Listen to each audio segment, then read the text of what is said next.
Chicago, along with his wife, Michelle, and their two daughters, the President-elect of the United States of America, the first African-American, the first biracial American to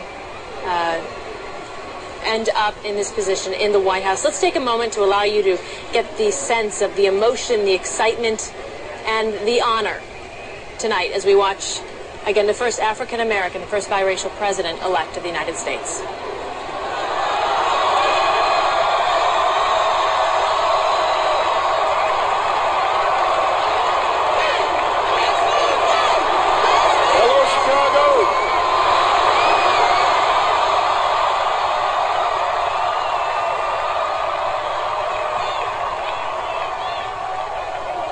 If there is anyone out there who still doubts that America is a place where all things are possible, who still wonders if the dream of our founders is alive in our time, who still questions the power of our democracy, tonight is your answer.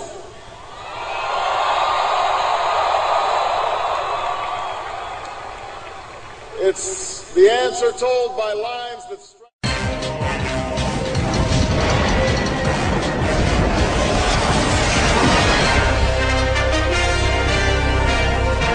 Welcome back. We now continue our coverage of the terrible aftermath of Barack Obama's victory, which has left Obama supporters across the nation with nothing to talk about. For an update, let's go to Jane Carmichael. Jane. Thanks, Andrea. For the past year and a half, thousands of Obama's most obsessive supporters have devoted their every waking moment to the Obama campaign.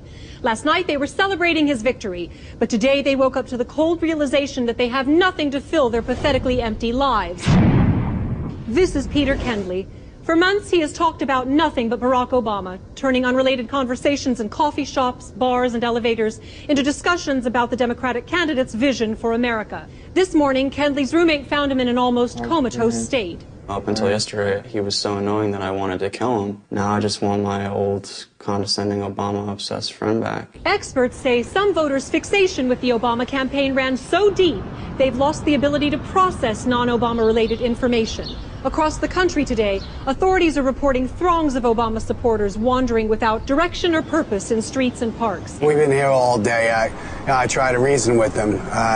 They just keep telling me to check out some new Obama video on some Obama blog or something. Many seem unable to understand that the campaign has ended. You don't want to regret not voting. You want to make sure your paperwork is in on time and that you're registered in the state that you want to vote in. You're not going to rest. We are not going to do anything until Barack Obama is the next president of the United States, and we are full steam ahead until Election Day. Jane, it just looks devastating out there. Yes. Who will take care of these people? We really don't know. Many have already driven away their friends and family with months of endless praise for Obama's latest speech and constant reminders to vote. Well, that does sound annoying. Clearly they have no friends, nothing to live for. Right. What about Obama? Do you think he'll help these people? No, absolutely not. Really? In fact, Obama has said that he finds his supporters, quote, so irritating I can't even deal with it. Well, do you see an end to all of this, Jane? Well, you know, Andrea, I think a lot of people just hope these people will die. I think you're right. But, you know, worst case scenario is that someone with evil intent seizes control of them. Sure. They've proven their minds can be taken over by empty rhetoric. So if someone were to come up with a catchphrase as simple and vague as, yes, we can. Oh, awful. They would have an entire army of extremely energetic, insufferably annoying, mindless pawns at their command. Okay, well, we're going to be praying that that does not happen. Thank you, Jane. Sure, thank you. Later in the hour, we'll tell you how to spot and avoid an Obama supporter by looking for clues on their messenger bag.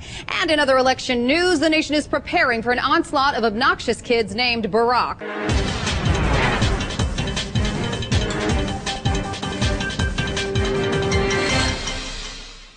From Ohio. The only way they can pass this bill is by creating and sustaining a panic atmosphere. That atmosphere is not justified.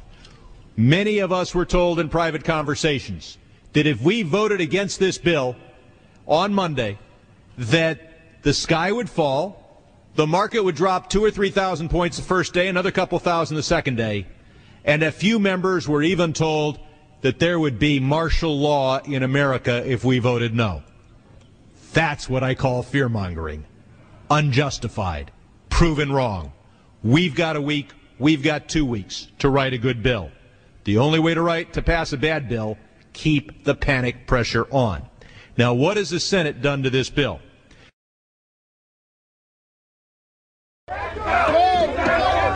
We're moving! Back it up! Fucking do it again! Back it up! Back it up! What the fuck's wrong with you? What the fuck's wrong with you?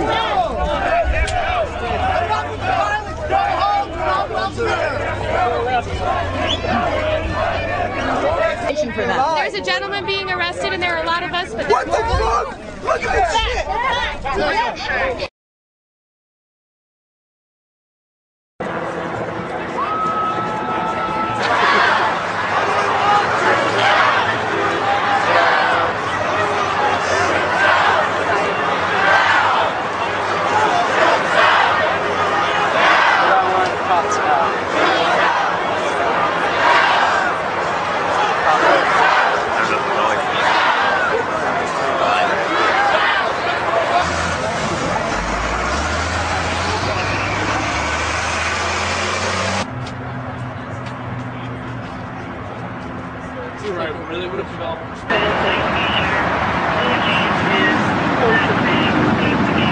They said every other one is now putting on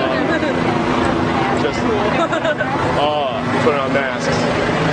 Of course. Masks and bicycles.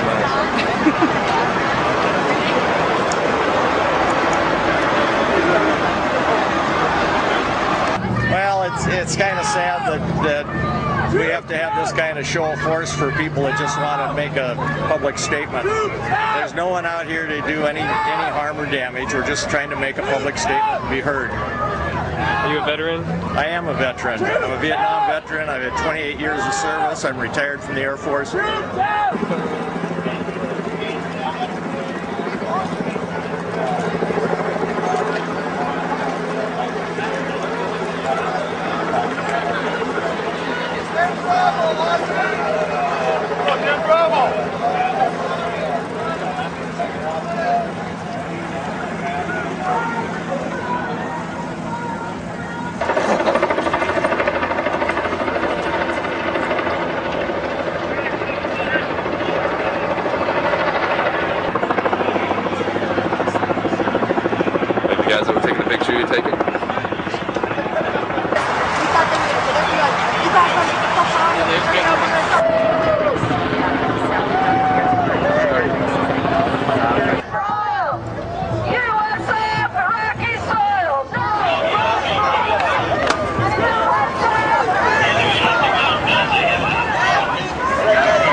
They're about to gas everyone pretty much. yeah. There's kids in there, be careful.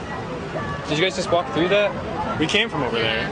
From the other side of the bridge? No, like, we're pressed and they stopped us and told us to go back. Yeah, I don't know if it's significant. The plows are moving. CBS 4 News has learned if mass arrests happen at the Democratic National Convention, those taken into custody will be jailed in a warehouse owned by the city of Denver. Our investigator Rick Salinger discovered the location and got inside just today for an exclusive look. Protesters, Rick, not happy with the setup. As you would imagine, Jim and Karen, they are not. This is a building filled with metal holding cells. We showed up at the facility unannounced today. The doors were wide open and we managed to shoot for several minutes until a Denver sheriff's captain asked us to leave. The newly created lockup is inside a warehouse on the northeast side of Denver. Inside are dozens of metal cages. They are made out of chain-link fence material and are topped by rolls of barbed wire. Our presence here was not authorized nor welcome. And this is a secure environment, a secured area, and so we're concerned about how that's going to be utilized by people who potentially are trying to be disruptive. Let them go! Let them go! In past conventions, mass arrests have taken place. With Denver's jails already overflowing, new space had to be created and officers trained. Each of these fenced-in areas is about 5 yards by 5 yards. There's a lock on the door. How long those arrested will be kept here is not known. A sign on the wall reads, "Warning, electric stun devices used in this facility."